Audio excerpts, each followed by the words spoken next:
just a few opening scenes of the short film, actually. Underground, as Sam said. Urgent shouts and screams penetrated the eastbound platform of the district line. An alarm bell is ringing and someone shouts, "Quick, call an ambulance." A large crowd has gathered at the platform edge. Keith races away from the noise and chaos. Tearing past the bottom of the escalators, he heads for the westbound platform. He clutches a woman's expensive-looking handbag close to his chest as he pushes past the other commuters. Nervously, looking over his shoulder, he sprints past a woman and child, almost knocking them sideways in his haste, and reaches the westbound platform breathlessly. "Hey, watch out," she shouts, pulling the child closer to her, but Keith seems oblivious, ignoring them completely. Angela clasps her daughter's hand tight and reads the sign. Train now approaching platform 5 is the 15:50 hour train to Wimbledon. As the train pulls up and the doors open, an automated voice warns, "Mind the gap," as the passengers disembark under light. Several passengers get off and Keith scrambles aboard, anxiously checking over his shoulder as if he was being followed. Angela and her young daughter Annie, who Keith almost knocked over before, get on behind him and sit down near the door. She glowers at Keith, but he's clearly distracted and makes no eye contact. Just as the doors are about to close, a teenager with hooded top and baggy jeans jumps on. Two of his friends don't make it in time as the hydraulic doors clamp together with a hiss. "Wait for us at the next station," shouts one of them, laughing and pulling faces at their friend as the train begins to move off. The teenager inside gives them a thumbs up, then sprawls out onto the seat, pulling his iPod from his pocket and pushing in the earplugs. Keith looks about 35. He's unshaven with lank hair hanging in limp strands around his face. His jeans are ill-fitting and grubby, and his denim jacket is stained, the cuffs are frayed. Around his neck hangs a thin silver crucifix on a short chain. As his laboured breathing begins to come under control, he quickly scans the other occupants in the carriage. It's unusually empty. A middle-aged businessman in a dark suit, bulging briefcase by his feet, reads the free metro. Next to him are Angela and her daughter Annie, who has since started to cry. Opposite Keith is an attractive young woman, somewhere in her 20s, wearing a short skirt and cropped jacket. She looks over at him curiously while scrolling through her mobile phone. Furthest away, next to the partition door of the adjoining carriage, is another young woman. The magazine she is reading obscures her face, and the curtain of long red dark hair hides her features. The confident young woman opposite smiles at Keith, saying, "I like your bag. It's Prada, isn't it?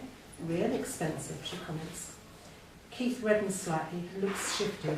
"Yeah, well, it's a present for my girlfriend." "She's lucky you've got such good taste," she smirks, staring at Keith's grubby jeans and his warm denim jacket. Keith looks the other way, ignoring her remarks as she starts playing with her phone again.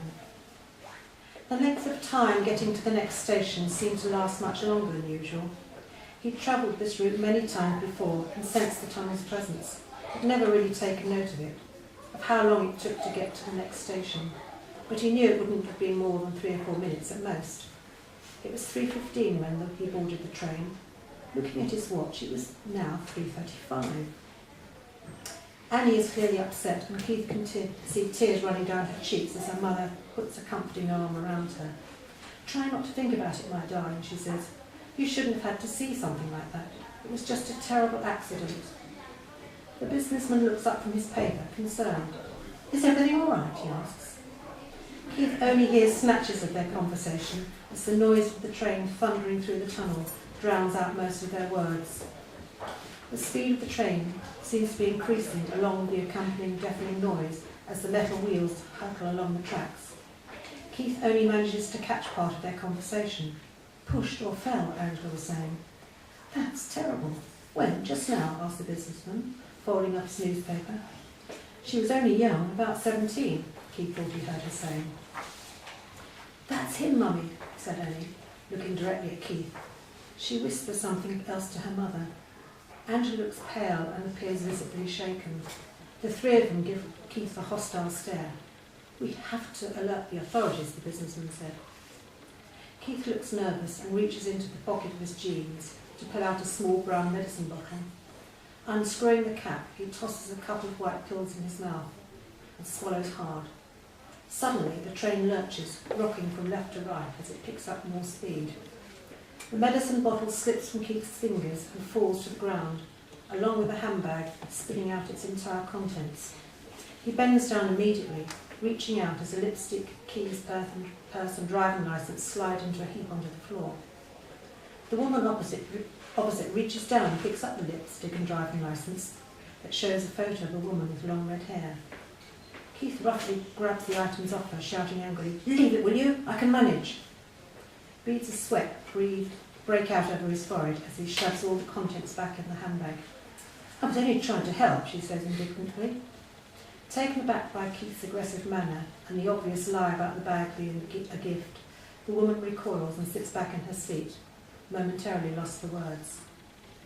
The teenager, who hasn't taken much interest in the unfolding drama, gets up on his feet to look at the underground map displayed on the interior of the carriage. "Hey!" he exclaims, looking over at the others. "We should have stopped by now, right?" The businessman checks his watch and tries to peer out at the black tunnel walls as they flash past in an ever-increasing speed. "This is really weird," he says. "I can't say I've even been aware of us passing through any stations either." Concern now showing in his face. "And mobiles don't work down here either, so we can't ring anyone." "Well, what do you think's happening?" the young woman asks nervously. He just looks at her and shrugs his shoulders in puzzlement. "I've had enough of this," Keith blurts out, getting up from his seat. Reeling against the roundly rocking train, he stumbles over to the red emergency handle and pulls it down hard. The others look on in dismay, but no one speaks. Yet instead of screeching brakes, forcing an emergency stop, the train continues its relentless journey. The teenager dashes over to where Keith is standing in disbelief. He grabs the emergency handle, pushes it back up to the upright position, and tries pulling it down again, but it makes no difference. The speed of the train continues to increase, shaking and rattling as it twists and turns over the metal rails beneath them. The noise becomes almost deafening. An empty plastic cup rolls back and forth on the floor, and the lights start to dim. As they race through never-ending tunnels of darkness, they look at each other with fear in their eyes, helpless as they await their fate.